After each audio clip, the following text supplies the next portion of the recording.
dakwah Islam dilakukan secara sembunyi-sembunyi selama 3 tahun.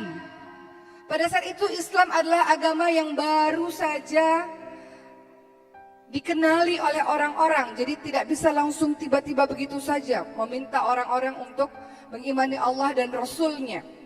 Walaupun sebelum-sebelumnya memang orang-orang ada yang menganut agama Nabi Ibrahim, yaitu agama Tauhid, yaitu menyembah kepada Allah Subhanahu wa Ta'ala. Tapi mayoritas orang-orang di sana menyembah berhala-berhala. Siapakah wanita yang pertama kali beriman kepada Rasulullah SAW, ibu-ibu sekalian? Siti Khadijah. Siapakah laki-laki yang pertama kali beriman dari kalangan laki-laki dewasa? Abu Bakar As-Siddiq radhiyallahu anhu. Siapakah anak laki-laki yang pertama kali beriman kepada Allah Subhanahu wa Ta'ala?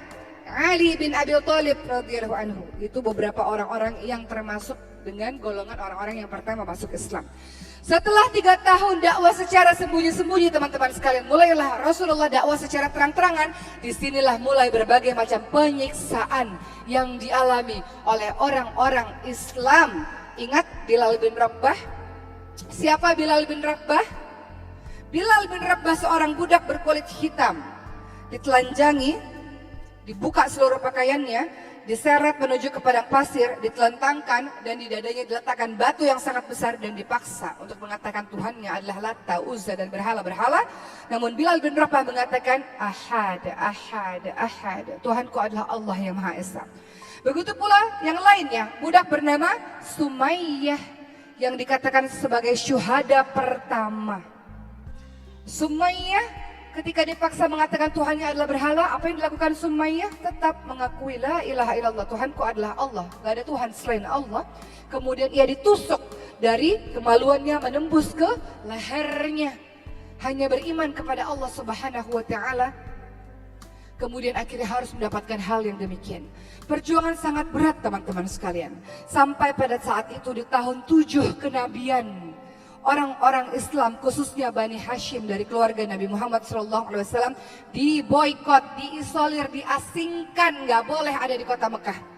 Selama 3 tahun orang-orang Islam pada saat itu hidup sangat menderita, mereka kelaparan sehingga mereka memakan dedaunan-dedaunan saja. Sampai akhirnya Siti Khadijah jatuh sakit dan meninggal dunia. Apa yang Rasul rasakan ketika Siti Khadijah meninggal dunia?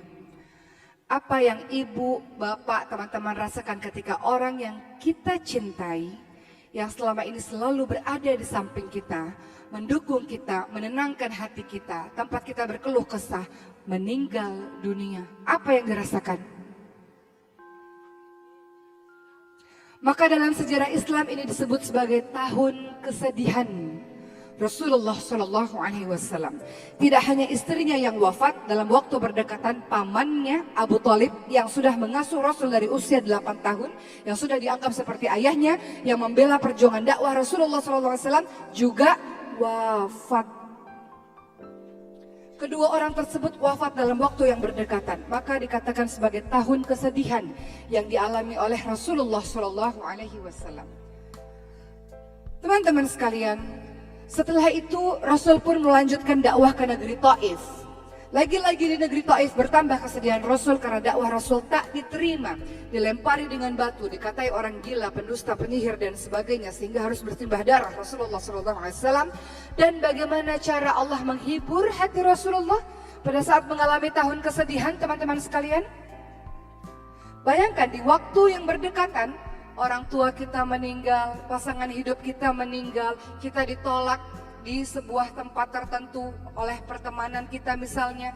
Kesedihan yang bertumpuk-tumpuk. Bagaimana cara Allah menghibur hati orang yang sedang bersedih? Seperti Rasulullah SAW dengan peristiwa Isra Mi'raj, yakni Isra adalah Mekah ke Palestina, Mi'raj adalah Palestina menuju ke Sidratul Muntaha untuk mendapatkan perintah berupa sholat. Jadi ternyata kalau kita sedih, kalau kita kehilangan, kalau kita terluka, kita hampa, sepi, ternyata rahasianya adalah sholat. Apa kata Allah?